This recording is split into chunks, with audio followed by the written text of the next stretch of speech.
Good evening, everyone, and thanks for joining us this evening. My name is Justin. I'm part of the community stakeholder engagement team here at AusNet, and I'll be your host for this evening. In relation, we'll just give it a few more seconds for a few more to join us before we kick off. So if you just want to be patient, and we'll be back in a second.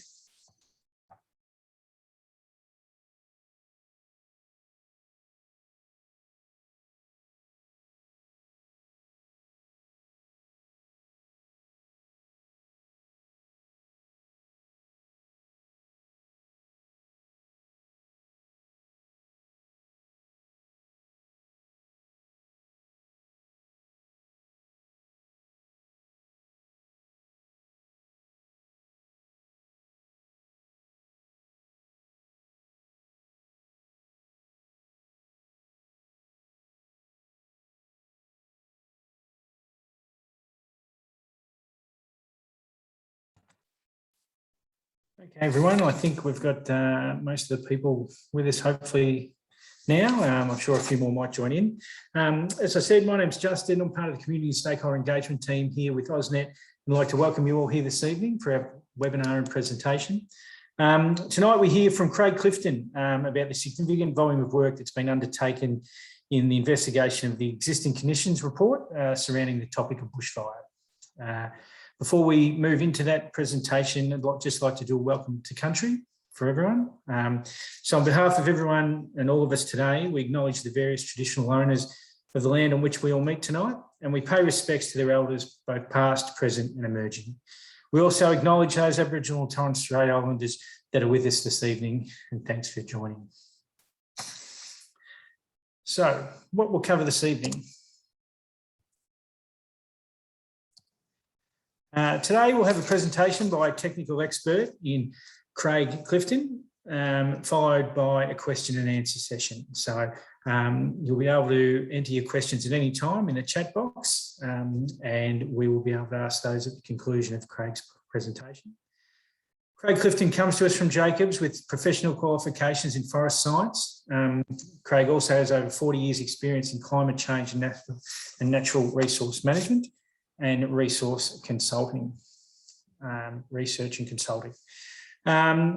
Craig's also a specialist in both bushfire and climate change, and actually leading those parts of the EES for the Western Vic Transmission Network project. So we're extremely lucky to have Craig with us tonight. Just some housekeeping before we kick off. There are obviously many participants in this webinar, and therefore all attendees are muted. That is the reason why.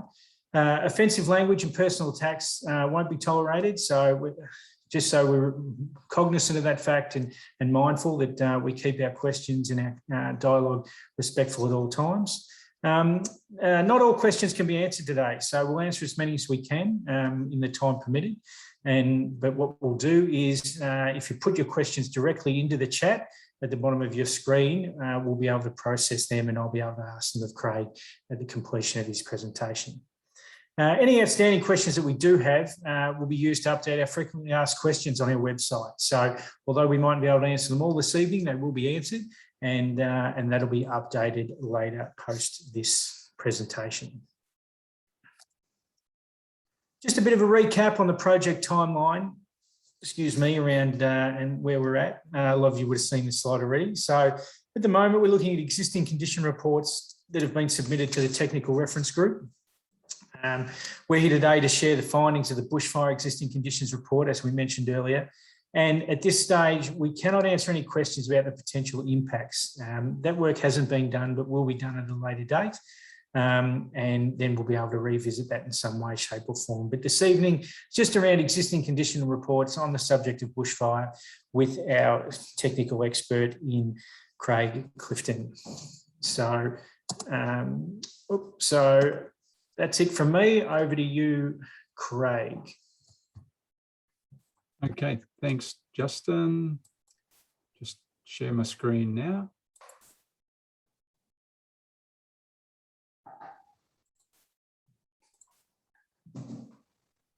Hopefully that's coming through. Is that coming through, Justin? Certainly is, Craig. Fantastic. Thank you for the introduction Justin, and welcome everyone this evening. I'll be, as Justin said, I'll be talking to you about the existing conditions report we've prepared for the Western Vic Transmission Network project as part of the environmental effects statement. So the scope for what we're doing is sort of is directed by the scoping requirements that have been prepared for the EES. And the scoping requirements have two aspects that refer to bushfire. The first one relates to objectives around community amenities, safety, roads and transport. And so that's asking us to characterise the fire risks associated with the project area of interest and its environments. And so the key issues that are addressed through that process are the implications of the project for fire risk management, and sort of, including the potential for fire ignition risks that would arise from it. The second part of the scoping requirements that addresses fire really is confined to thinking about sort of aerial firefighting. And so there's an aspect of this which is covered by the aviation safety existing conditions report, which is sort of general aspects to do with aviation. But specifically this report and that will address the context of aerial firefighting. And so the key issue there is around sort of impacts on aerial safety and the use of aircraft for firefighting work. There's other aspects, of course, that are dealt with, as I said, through the aviation safety document. And as has been said already, the presentation tonight focuses on the existing conditions for bushfire. We're in the process now of preparing our impact assessment report.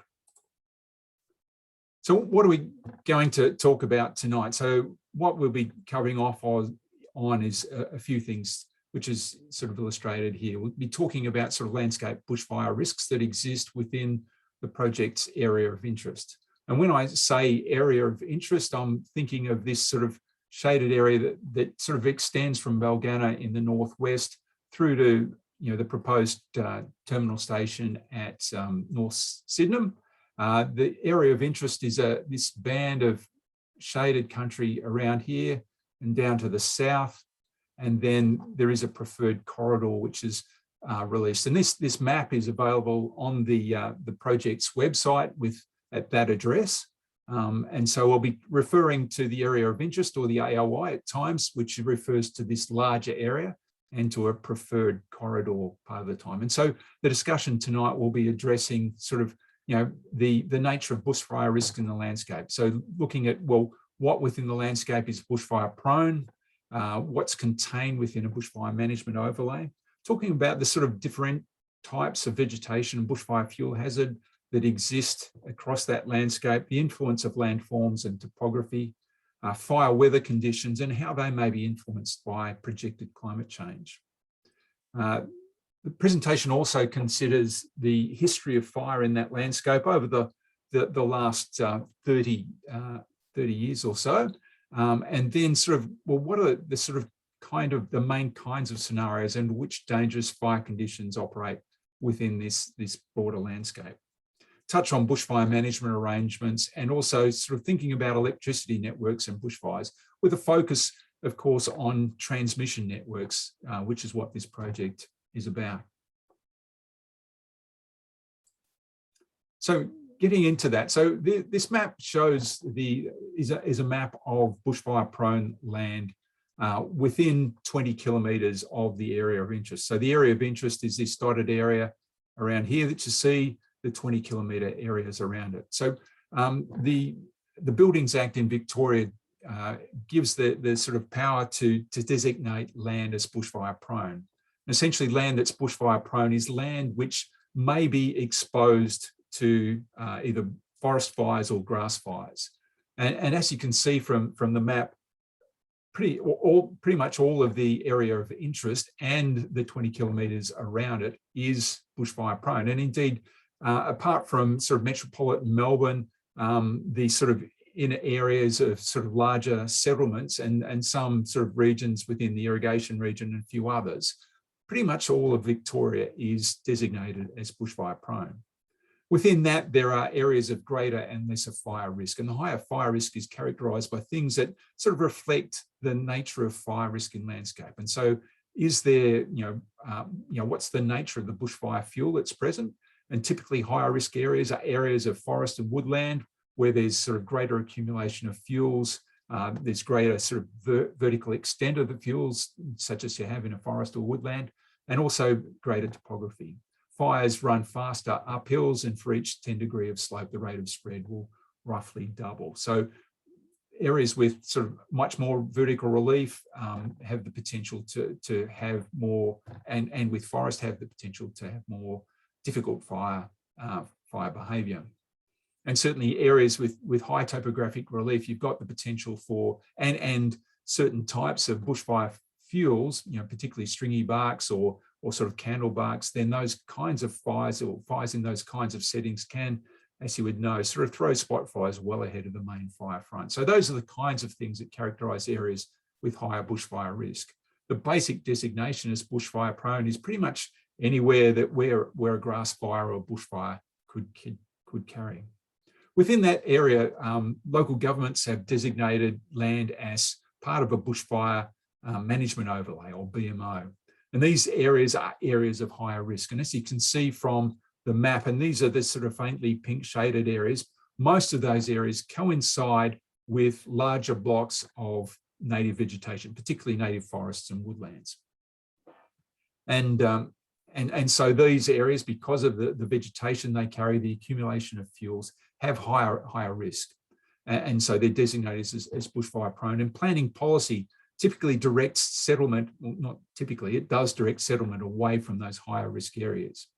As you will have seen from the previous slide, and I'll just sort of flick back to it, sort of thinking, getting in your mind where that sort of preferred corridor is, you can see that the preferred corridor following down along the existing 200 kV transmission line to Lexington, going around sort of to the north of the Creswick Forest, and then south, sort of skirting between the Creswick State Forest and the Wombat Forest and the east, and around through here, mostly avoids areas that are designated as bushfire management overlay. It does cut through in a couple of areas, but it typically avoids those areas. So looking at the landscape, it is designated by the state as bushfire prone. Significant areas around the area of interest and preferred corridor that are part of the bushfire management overlay, to which settlement is directed away from those higher risk areas. So just a snapshot of some of the kinds of landforms that we see across the area of interest, and most sort of related to the preferred corridor. And so we've got sort of the hills sort of in the far northwest with some wind farms, in some areas rolling topography. The route, the preferred corridor is actually mostly through this sort of flatter country. But this sort of country, you can see if a fire gets into that landscape, it could potentially be burning uphill and accelerate. There's sort of in that area scattered bushfire fuels associated with remnant trees in paddocks and larger concentrations of trees elsewhere. And again, this is sort of typical view of many parts of the western part of the area of interest, where you've got sort of grazing or cropping country there, scattered trees and so the key sources of fuel in that case are the agricultural crops and pastures and those remnant trees. Then extending further to the east, sort of the land sort of to the north and west of Creswick. Again, you've got cropping lands there, you've got agricultural crops and pastures. A little bit out of order, but sort of the Murniong area, sort of, the rolling hills. And so not steeply sloping, but the fires will, if they're burning uphill, would accelerate up those hills. Some accumulation of fuels in these sort of patches of vegetation here. This sort of area sort of in North Gordon, where you've got a blue gum plantation that's there. And then again, that would be an area of and is indeed part of the bushfire management overlay by virtue of the fact that it's got forest fuels there. And so not particularly high slope, but the fuels themselves add to the bushfire risk. And then finally, sort of in the bottom right-hand side country, sort of to the north of Bacchus Marsh, sort of around the southern reaches of the Lerderderg Gorge area. And then, some areas of relatively steep slope and with forest in there. And so the potential for, certainly within the bushfire management overlay and definitely bushfire prone land. So you can see across the area of interest, across the proposed route of the project, there's great variety of bushfire fuel characteristics. There's different landforms. There are different fuel types. Overwhelmingly, the proposed corridor, the preferred corridor, goes through farming land and in some places works its way through what would be cleared spaces through native vegetation areas and forest plantations. The next slide talks about sort of fire weather. So, so the things that drive fire behaviour, fire danger, are, the types of fuel, the topography, and of course, fire weather conditions. And so what we've done in this slide is sort of pulled together a bit of a story about the area of interest from the west at sort of north of Ararat, through Ballarat in the middle, to Melbourne Airport in the east. And so the graph is showing a few things. The bars on the graph show monthly average rainfall, and you can see sort of, Ararat annual rainfall of average at about 583. Ballarat's a bit wetter. Ararat and Ballarat, most of the rain falls through sort of winter and spring. You head to the east and sort of as you get, and clearly the country a bit to the east of Ballarat is wetter than that. But then once you get to sort of, Bacchus Marsh area and then further to the east from that, the rainfall starts to drop off. And what you see is that these sort of different seasonal patterns where rainfall is bimodal. So it's got peaks in autumn and in sort of late spring as well. The graph also shows temperatures. So the red is the highest recorded temperature in each month. This sort of orange color here is the average maximum temperature in each month. This pale blue is the average minimum temperature in each month, and the dark blue is the lowest recorded temperature in each month. And so you can see, there are some differences across the project area, across the area of interest.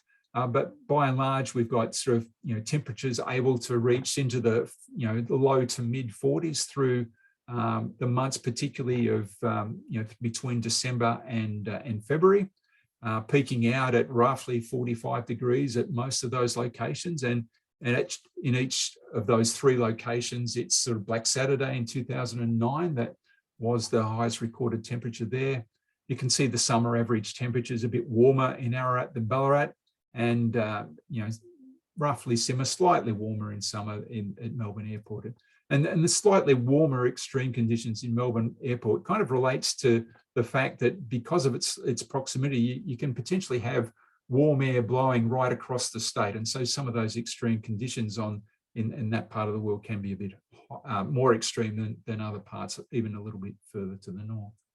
And then low temperatures, getting below zero at, through quite a few months of the year, particularly at Ararat and Ballarat being inland and at higher elevation than Melbourne Airport.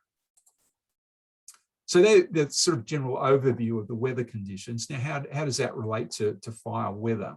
So you'll be aware from, from the broadcasts on television and radio around this fire danger rating scheme, or FDR. And we have these categories of fire danger ranging from low to moderate through to code red, which are really, Black Saturday kind of days. This is sort of coded in terms of an index, sort of the Forest Fire Danger Index, which is an indication of, the potential fire weather conditions for a fire in a forest. And these ranges of values sort of relate back to the fire danger ratings. Wouldn't concentrate too much on the values themselves, but they are what they are. So they range between low to moderate, as I said, to code red.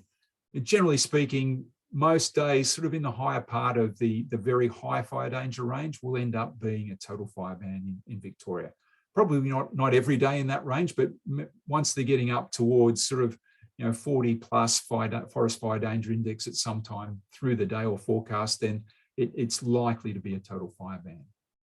And so you can see here that we've got values for Ballarat and Melbourne Airport. And the reason we haven't included Ararat is that Ararat don't have the sort of the data that you need on relative humidity and wind speed to allow you to calculate this forest fire danger index, which is the basis of this table. So you can see Ballarat and Melbourne are similar number of days per year in the low to moderate range, getting up into that sort of, days where, every example, so, severe and above, definitely a total fire ban day, 4 days per year in Ballarat, maybe 6 per year in Melbourne. And those code red, Black Saturday kind of conditions, maybe every second year at Melbourne Airport and every maybe 4 or 5 years in Ballarat. And that's kind of reflecting what I said before, is that Melbourne Airport, because it's further south, you've got the opportunity for greater warming to occur as the wind passes across the state. Ballarat is also at slightly higher elevation, a bit wetter, and so, a bit lower frequency for such things. So I make the point here about fire weather. It's influenced by seasonal dryness. So, if you've had a long dry summer, such as we had before Black Saturday, if you've got really high daily temperatures, temperatures into the 40, low to mid 40s, low humidity, less than 10%, high wind, that's the kind of condition where you'll get these code red days. Now, as I said before, most of the actual preferred corridor, the fire behaviour is characterised more specifically by the Grasslands Fire Danger Index, which is an analogue to the Forest Fire Danger Index, but applies in grassland areas. And it's mainly influenced by the same kinds of weather conditions, so temperature, humidity, and wind, but also the extent to which the fuels are cured, so, the agricultural crops or pastures, or the native grasses, as the case may be. So it has a similar kind of scale that relates back to the fire danger ratings, but important, they're similar, but not quite the same. We've got the numbers here for Forest Fire Danger Index. So what are the potential implications of climate change? So with the project, should it proceed, the planned life is for 50 years. And so we've looked at what the climate might be like at 2070 under a high emissions scenario. So that's for those who sort of involved in those things, it's the RCP 8.5 or the Representative Concentration Pathway 8.5, which is continued high growth in greenhouse gas emissions. And so this slide is the same as the other. It's got the same numbers as the previous one, but what it has here is the change in the number of days per year in each of these fire danger rating categories at 2070. And so this is the sort of, 2070, but it's considering sort of the 20-year period either side of that. And so under these conditions, because the climate change means that there's going to be less winter and spring rain in Victoria, that means greater drying of the coarse fuels, and so they're more available to burn. It means higher temperatures, and particularly higher extreme temperatures, somewhat reduced humidity, and some changes in average wind speeds. And that contributes to the kinds of changes. It means that there will be fewer days in that low to moderate range, with those differences distributed across the high. And so what we'd see is that that the severe fire danger, which are fire conditions where fire is quite difficult to contain once it gets established, potentially 2 extra days per year in Ballarat, 3 extra days per year at Melbourne Airport. So Ballarat sort of representing the sort of western half of the area of interest, Melbourne Airport representing that sort of, well, probably the western 2/3 for Ballarat, Melbourne Airport representing that sort of western 1/3 of the area of interest. And then code red days going in Ballarat from maybe once every 4 or 5 years to more, maybe sort of every year or two, just, roughly, if it's not one this year, it'll be one next year, that kind of thing. And then in Melbourne, sort of, more frequently than 1 year. So definitely what we will see is fire weather conditions being exacerbated by climate change, which is very consistent with the story that has been told about climate change for some period of time. I've got this comment here about sort of stronger frontal systems. There is some evidence that the frontal systems that can drive extreme fire behaviour may be strengthened with climate change, but the evidence around that isn't strong.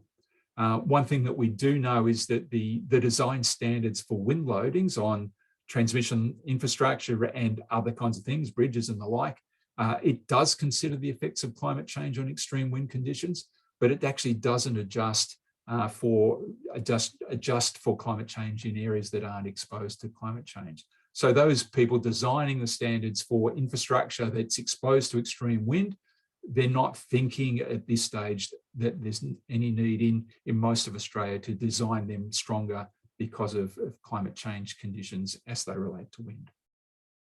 But clearly the story is that with projected climate change, fire weather conditions will become worse, more severe, and more frequent days in that sort of difficult to control category. This map shows the history of fire since in the last 40 years, so since 1980. And you can see on the legend for the map, we've got different colors according to the decade. So the blue is 1980 to 1989. The green is the fires in the 1990s. The orange or the dark yellow is the 2000s, and then the 2010s. And this is data that's come from a data set available, publicly available, and from information published by the Department of Environment, Land, Water and Planning, or DELP. And so, what that shows is that there've been, over that 40-year period, there've been quite a lot of fires across the area of interest and in the landscape that surrounds it. And so fires in that area have ranged from very small up to as much as 120,000 hectares. And that fire was a fire that sort of was at the far western part of the area, or sorry, this 50-kilometre area around the area of interest over in the Grampians. So no fires that size actually within this sort of main part of the area. The average size of fires through this, area of interest, that area of interest there plus 50 kilometres has been 900 hectares. But the median fire size, and so that's the size of fire that there's half of the fires are bigger, half of the fires are less, is about 6.2. So what that means is that there's a lot of small fires and occasionally big fires that do get away, that start on, typically those days of very bad fire weather conditions where the fire can burn to an extended size. As you can see there, that when you look at the incidence of fire, many of the larger fires start or involves those larger blocks of native vegetation and public land, such as around the Pyrenees and sort of the Wombat Forest, Lerderderg Gorge area. They may start in private land, spread into the forest, then burn out again. They may start in the forest and then burn out. Most of the fires sort of involve both public and private land category. Just the nature of this is that many of the nature of the location of the area of interest, most of the fires in the landscape are sort of outside the area of interest itself. And if you think about the corridor going through here, not many of them sort of directly impinging on that, although some do. The other point to note is that also within this area, there is also planned burning for hazard reduction purposes.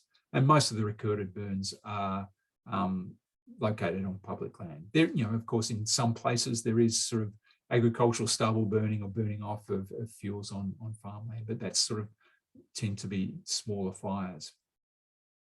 I'll go on to the next slide, but what I'll draw on this is just the nature of these maps of fire incidents show something of the behaviour of the typical behaviour of severe fires in our landscape in southeastern Australia.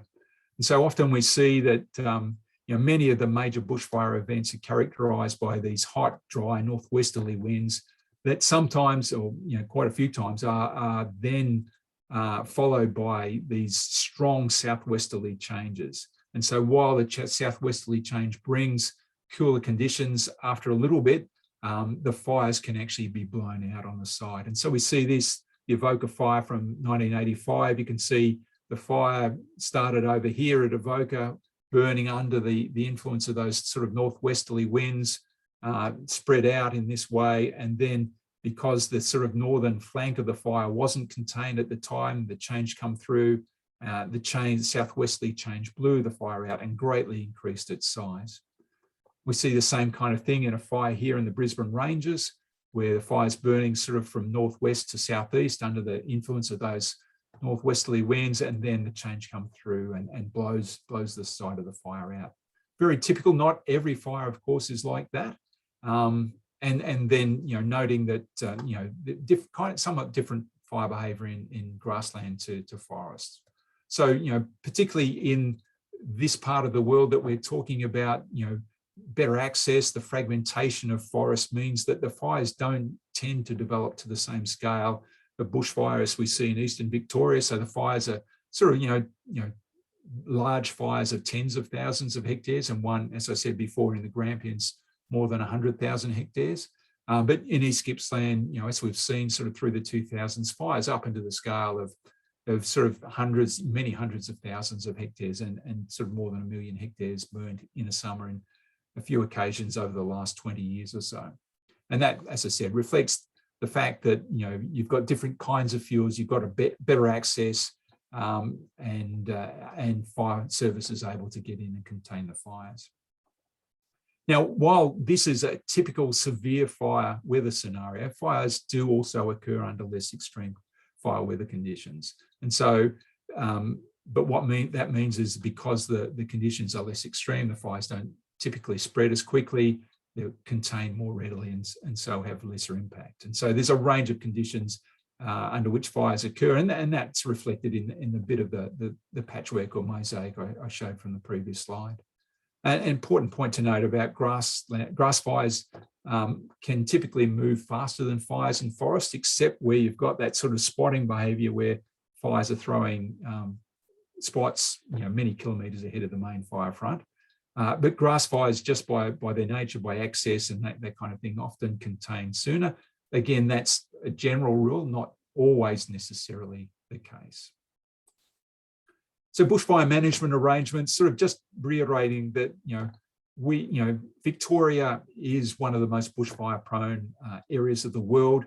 Our learned experience is that we need really good arrangements in place to manage bushfires. And so we've got a range of key agencies that deal with bushfire prevention, preparedness, response and recovery. So Emergency Management Victoria and the Emergency Management Commissioner sort of oversee things at a state level. They get involved where you've got fires sort of crossing tenure boundaries, larger scale, where agencies, where there's a need to sort of, have that explicit coordination of agencies. I should say, of course, that they're involved in other kinds of emergencies in addition to fire as well. CFA, the lead fire management authority, with a focus on the private land areas of the state. And so, particularly where fires are in sort of, grazing land or cropping agricultural land, they'll be the sort of lead agency, as they are for sort of house fires in towns and the like.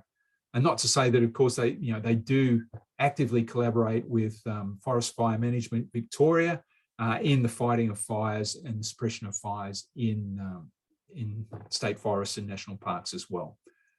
So Forest Fire Management Victoria, sort of the fire forces associated with DELWA, the Department of Environment, Land, Water and Planning, drawing on Parks Victoria staff as well. And so they're sort of the state government sort of agency responsible for that. Fire Rescue Victoria at the extreme sort of eastern end of the area of interest, some potential involvement in some aspects of fire potentially.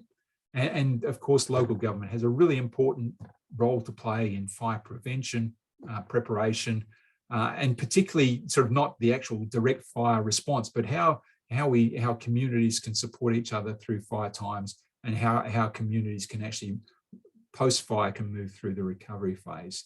And local governments have in place, all the local governments across the area of interest have in place arrangements, municipal fire management plans, which are concerned with access, with resourcing for fire recovery, management of sort of fuels around in private land and various other aspects. So they play a very important role in the whole fire management arrangements across the state. As I said at the opening, one of the things to consider as part of this is sort of as part of our assessment is really what are the implications of the project for aerial firefighting. And so, informed by the CFA, we've got this sort of picture of where the sort of aerial firefighting resources are based across or near to the area of interest. And so you've got fixed wing aircraft based at Stawell and Avalon, helicopters at Ballarat and Bacchus Marsh, and they potentially use other airfields in the area if required. But these are the kind of base airports. And so already aerial, as everywhere else in Victoria, aerial, fixed wing aircraft, helicopters are an important part of the fire management arrangements. They give you access to areas that you can't get ground crews in. It's safer typically, and so it's a really important part of the picture.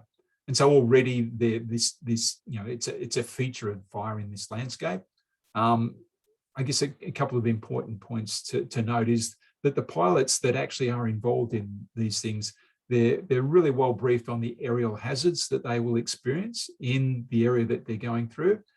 They're highly experienced and especially licensed for flying close to the ground in proximity to the kinds of hazards that exist, tall trees, mountains, and potentially in places already transmission line infrastructure. In terms of fire water supplies, fixed wing aircraft need to land to fill up with water. Helicopters can go back to a base, or they can refill in the field where the water is available and accessible. And so there's lots of places through the area of interest nearby to the preferred corridor where that's possible. From Lake Merrimew through to Pikes Creek and various others through the mid part of this area of interest. So they're able to refill from various water supplies there.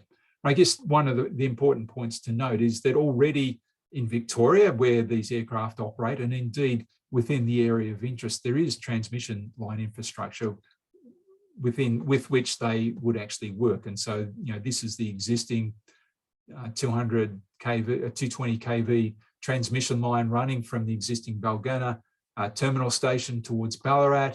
We've got the Ballarat to Bendigo transmission line. So already within the area of interest, there are transmission lines, so towers and wires that the aerial fire services will know that they're there and will be used to working with and will be looking out for. So that's a key feature of that area. So I guess a really important point is the sort of the nature of the landscape, and just sort of reaffirming of the fact that this is a high risk area for bushfires. And so these maps are taken from Victorian Government bushfire management strategies prepared by DELP for the Grampians region in the west and for Port Phillip in the east. And so this is relating, so what's the risk associated with fire? And of course, fires could occur from any number of reasons. Most fires being sort of due to escaped campfires, lightning, arson, and the like. But what this map is not showing so much the incidence of fire, but the association of people and houses to landscapes in which, forested landscapes typically where there's a higher fire risk. And you can see sort of around Dalesford through this corridor along the Dalesford-Balan Road, the Blackwood area, sort of the Lerderderg Gorge around Creswick and so on. There's these higher fire risk areas. So, as we said before, this area regularly experiences various fires. Where you've got this concentration of people, housing and forest, that's where you have concentrations of high risk. Mostly the preferred corridor taking this route through here, it doesn't completely, but generally avoids those high house loss risk areas. And so, knowing and understanding this is really important in terms of thinking about, access and egress. If fire services, if there's a fire in these areas, people, and typically a fire would be moving either from the northwest or perhaps moving in this way after a wind change, needing to be able to get access to those areas, or people moving away ahead of a fire front that might be approaching through the bush. And so this is an important consideration because there are lots of people live in those high risk areas, and that sort of really comes across the area of interest. So one of the sort of issues that has been raised by community is sort of the potential for for the project to affect access and egress, access to the forest by fire services, egress in case of a fire, so people moving away. The various local government municipal fire management plans, that's the MFMPs, have defined sort of access routes away from some of these higher risk areas, the Southern Pyrenees, Creswick State Forest, through the Wombat and through around Lerderderg, and then sort of going through sort of Bacchus Marsh to Gisborne and the Long Forest areas. And certainly some of those, there's a coincidence between those egress areas and the preferred corridor. So, an important consideration, something that we'll be giving some thought to through some considerable thought through the impact assessment process. This next slide talks about sort of the association between electricity networks and bushfires. The Victorian Auditor General did a review of bushfire ignitions published last year and looked back using DELP's data for the last 30 years and showed what was the average number of fire ignitions from various sources over that 30-year period, and that's the orange, and then the blue is the number of fires in just that season in 2018 and 19. So you can see in 2018-19, lots of fires started by campfires, lightning, campfire barbecue, unknown source, burning of vehicles and the like. But typically, the main causes here, again, campfires being a significant source, lightning, deliberate lighting, those kinds of things are the main sources of ignition of fires in our landscape. What they found was that there were no records of bushfire ignitions associated with transmission networks. They did find that an average 7 fires per year were started by the distribution power line networks. And so that's the smaller, lower voltage pole and wires that we commonly see, very, very much different to the infrastructure that we're talking about with this project. And so those findings around this thought of a low, an incidence of fires associated with power distribution, but no incidence of fires associated with the transmission network is consistent with the findings of the Victorian Bushfires Royal Commission and the subsequent work done by the government's Powerline Bushfire Safety Task Force. That the transmission infrastructure, there isn't that history of fire associated with that particular kind of infrastructure, the kind that we're talking about with this project. So under the Electrical Safety Act in Victoria, there are quite stringent requirements for bushfire safety and any kind of electrical infrastructure, but certainly with transmission lines, which are the subject of this particular project. So what they require is for the operators of the networks, and in this case, that's AusNet Services, they need an overall safety management system, the electrical safety management system. They require bushfire mitigation plans. Those in turn link to vegetation management plans, because clearly, vegetation management, keeping trees away from power lines is a key source of reducing the hazard associated with those things. And so, there are plans so that that management occurs, a requirement to comply with vegetation clearance standards, which are set up in regulations under the Electrical Safety Act. And then this whole process is overseen by a system of monitoring, reporting and audit that are operated by Energy Safe Victoria. And so they're checking that all of the transmission network operator, in this case AusNet Services, has these systems in place, has the plans in place, that it's complying with those plans, that the network is operated safely, and that bushfire risks are mitigated to the extent possible. And so all of this stuff, regardless, the project or not, these things are already in place and operate for Victoria's transmission network. So just a couple of final slides. And so this is sort of where to next for the project. So the things that we're addressing at the moment, we're working on the impact assessment, but this is sort of looking back on the existing conditions report. So these are the things that we're working on at the moment, sort of looking at and so the impact assessment will consider things like the potential for relating back to the sort of scoping requirements. So the potential for fire ignition resulting from the infrastructure that would be built as part of the project, the potential for the project, the fact that it's present in that landscape, does it affect planned burning to manage bushfire fuel roads? Are there potential effects on ground and aerial fire attack? Are there some potential implications for back burning to contain fire? So does it affect in any way the sort of landscape bushfire management? The things I talked about before, are there any potential effects on the way in which fire services can access forest areas during bushfires? People can move away from approaching fires if they're actually living in there.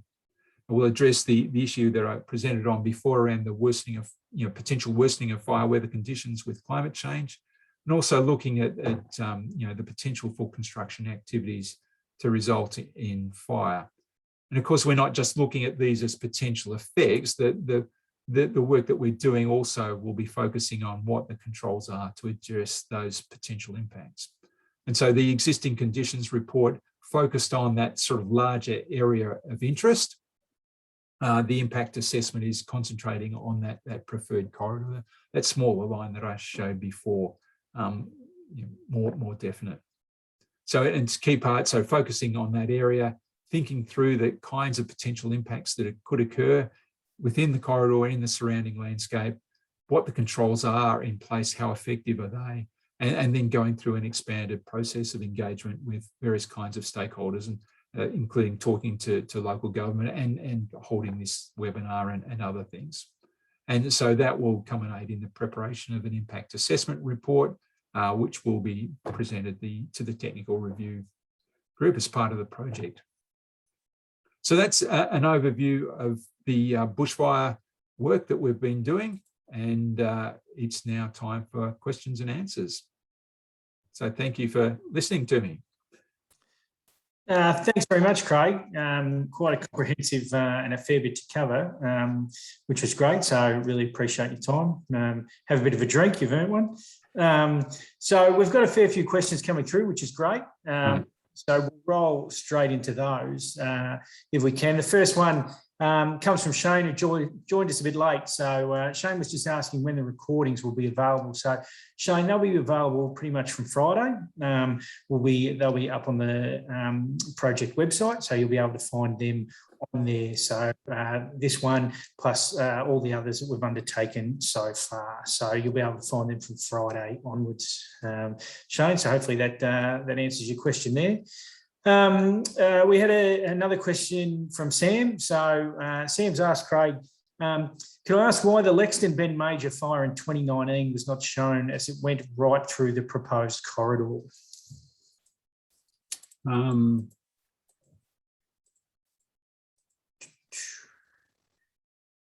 Yep, there we go.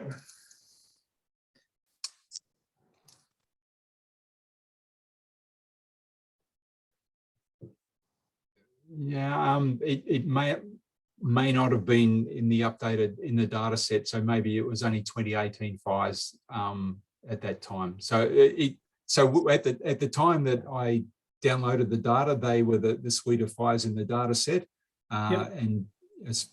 and so I think that's probably the explanation for that. It's sort of we've included all of the fires that were in the data. Potentially you can go back and sort of update if, because there will be fires there from 2020 now. So we could update that as part of the sort of impact assessment updating and ensuring that we've got the latest information. So apologies if I've missed that, but it just wasn't in the data set if it's not produced in the map. All right. And Craig, because you did say that information was readily available to everyone, wasn't it? So the data set that I've used for this is available on the Victorian Government's website, so data.vic.gov.au, and so that's a completely accessible data set available to the public. Okay, so for those that might have missed that, that was data.vic.gov.au. You can jump on there and we'll have a look at that question. Although you will need GIS software to be able to access it. Okay, that's the challenge. Right. So Sam, hopefully that answers your question there. And Larry shot through a question there. Larry, I hope I get all this. If I don't, feel free to add a little bit more in. But we're just trying to summarise what you put through, Larry. So Craig, Larry's asked, your analysis is based on historical data, which is great, but what about the future frequent, storms due to climate change, so and weather effects? So whether that was, Larry, firestorms, you mean, or those conditions, or storms themselves? Well, the slide here is really indicating, and I talked about this before. There is no doubt that because of where we're even at now with greenhouse gas emissions, fire weather conditions will get worse. And so the area is bushfire prone. the frequency of fires, the frequency of extreme fire weather conditions is likely to increase. And so that may influence the size of fires. But again, these things sort of, and it's not, fires are not just driven by fire weather, they're also driven by the effectiveness of preparation, so fuel management in forest areas, people, not leaving campfires unattended, people not, committing arson, the effectiveness of the fire services in detecting fires and getting particularly aircraft and then people on the ground out to those. So, there is no doubt that fire weather is projected to become more severe, as that table indicates. Whether that leads to more severe, bigger areas burnt is sort of reflective of a whole range of sort of management arrangements there. And certainly, the fire services are constantly looking to improve their effectiveness and to keep people safe, to keep communities safe, to reduce the incidence of fires. So things like preparedness and preparation obviously have an impact on that as well, Craig. Absolutely critical, yeah. Okay, good. So Larry, I hope that answered your question there. Another question, we've had one from Shane, I think it's another Shane. Can you please include, or it's more of a statement, the FFMV map in the North Darley area? So Shane's just mentioned that this is one of the highest risk and not really shown in your presentation. So some feedback there from Shane, which we'll take on board. Yep. Thanks, Shane. Thanks for that, Shane. Then Jim sent one in. What considerations, Craig, have you given to the use of cultural fire / traditional owner fire management within the area? Look, it's a really good question, and it's come up on more than sort of one occasion. So, like,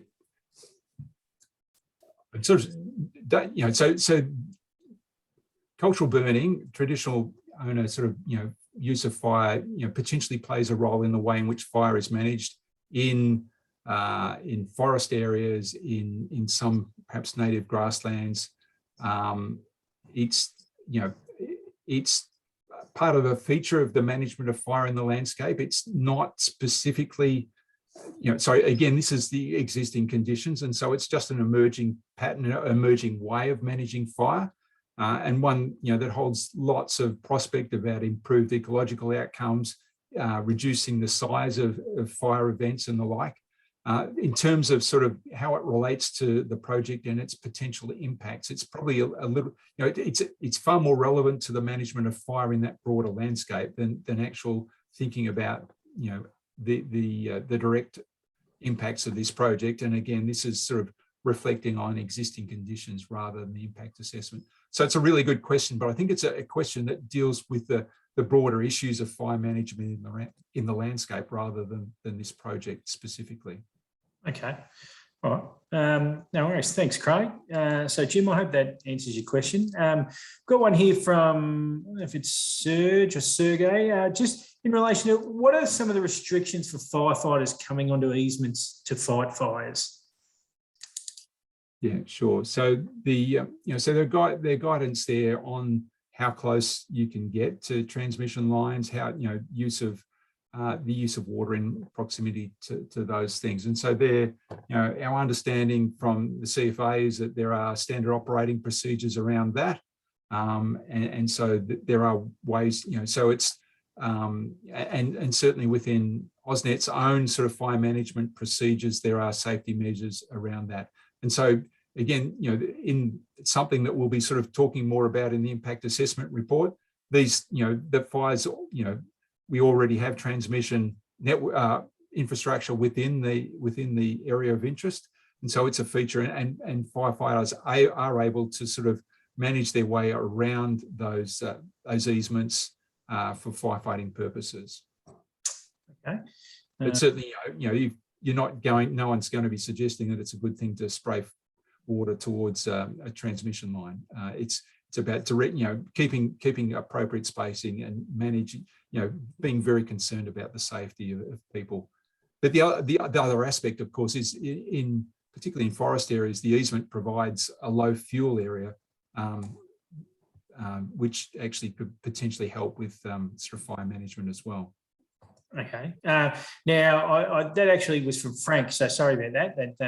I didn't have got that mixed up with another question. But Frank, so good question. Obviously, very relevant and pertinent to the project, especially where I guess response agencies do have a fair bit of experience in that, in and around, especially down the Warra-Bulgana end.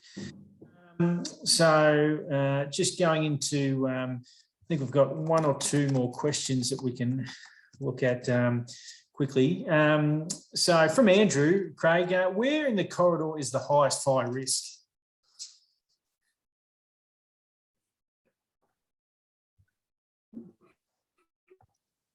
So, you know, again, this map is sort of a DELT map, and what it's showing is where the concentrations of risk are. And so, you know, risk's got various measures. And so this is the way in which this map is showing risk is in terms of the risk of house loss. And so the more intense colors, the purples and the dark reds, show that. And so those are where you've got houses associated with forests. And so that's sort of, you know, the Dalesford, the Land Road, sort of, you know, the corridor down sort of Dalesford through Blackwood out to Greenvale, a bit of country sort of north of the Bacchus Marsh, sort of the Darley area that was referred to before around Creswick. So those are the areas of greatest risk of fire in that landscape, where you've got people and, you know, more severe bushfire fuels closely located together. Okay. That's good. Thanks for that. So that was, like I said, that come to us from Andrew. From Ian, the summers are going to get hotter and drier. How can we be safe as a community in the future? Yeah, really, I think that's, you know, it's a question that fire services are really engaged in thinking about and have been for some time. I think if we, you know, we think back to the map that I had just before, we think back to sort of, well, what's driving the ignition of fires in the landscape? We need to do things about sort of climate change, but that's sort of, you know, we're a small part of a very big picture there. But what we can do is sort of manage the potential for ignition and manage the sort of, which is, you know, particularly the human causes of ignition. And there are various of those on that chart. And then manage our landscape so that fires are more readily contained. So that may involve cultural burning practices, certainly fuel reduction burning. It's around resourcing fire agencies to more effectively detect and respond to those fires. So it's really getting on top of the causes and the early establishment of those, because if the fire weather is worse, then that means if a fire gets established, it's going to be harder to control. So that the key thing is to avoid ignition and then get onto the fire as quickly as possible. Okay, thanks for that, Craig. So probably just mindful of time, probably got time for one more question. So we've got a few there which will roll over into our frequently asked questions on our website, but probably the last one I think has come from Amy, which you probably covered a little bit of it in your presentation, Craig, but will the transmission lines prevent aerial firefighting or CFA attending? So aerial firefighting occurs in proximity to transmission lines already in Victoria, and fire services work in proximity to transmission lines in other areas within the state. Okay. All right. Thanks for that. That was great. Really appreciate it, Craig. We do have a few more questions, which, like I said, will roll over into our frequently asked questions and update them on our website. For those of you that have been on this evening and asked, as I mentioned, that these recordings will be up on our website by the end of this week. So feel free to visit there to revisit the information on that. So Craig, I'll just grab control of the and share my screen. So thanks everyone for your time and your questions. Thanks, Craig. It's been very thorough presentation, which which we really appreciate. And I guess for the rest of the people online, we invite you to complete a short online survey, which the link will be emailed out to you after the webinar has ended. On behalf of the project team, I'd like to thank you all for your attendance this evening. And like I said, that link will be coming out shortly, where you'll be able to provide any feedback on either the presentation, the content, and anything that you'd like to hopefully comment on from this evening. It's a timely reminder that we do have some other webinars occurring. So tomorrow night, kicking off at 7:30, we have a webinar on agriculture, and then followed by Thursday night's presentation on landscape and visual amenities. So we really encourage everyone to register for those and jump online with us for some other presentations that will really help provide you a great deal of information with our specialists online. So another reminder for everyone is our one-on-one sessions that we're taking in bookings for now. Really encourage people to jump online, so you can visit our website and look to book a one-on-one session with a technical specialist. So they'll be coming up in October. So that'll be a time for yourself, the technical specialist, to sit down, ask any pertinent questions that you may have on any topic. So whether it's, Craig in the topic of bushfire like we had this evening.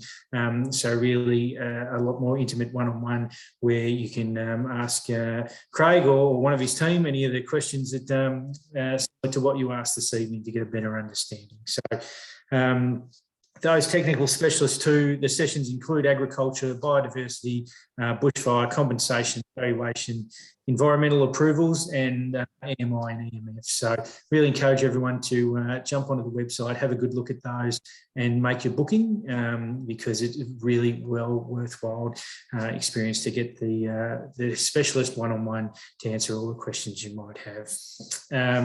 So if you have any further questions on tonight's presentation or any part of the project, please feel free to email the info@westernvicnp.com.au, and one of the stakeholder team will get back to you pretty much as soon as they can on any questions you may have in relation to the project or tonight's presentations. AusNet and the greater team truly acknowledges some of the uncertainty and concern around the project. So we encourage anyone that is struggling with the challenges on their own, or a friend or family members' mental health, that we have a number of providers here that purely confidential for those in the community that feel they may need it. So we really strongly encourage anyone to seek out some, through the providers, any help they believe they might need, and listed below, like I said. So free confidential advice on should you need it. So thank you once again to everyone for your attendance this evening. Really appreciate the questions, the feedback. Craig, from everyone, thanks for your presentation. Very thorough, very professional, and yeah, we can't thank you enough for giving up your time tonight to give us as much information as we can. So on behalf of myself, the AusNet team, and Craig, thanks very much everyone for your attendance, and we look forward to seeing you tomorrow night. Thank you.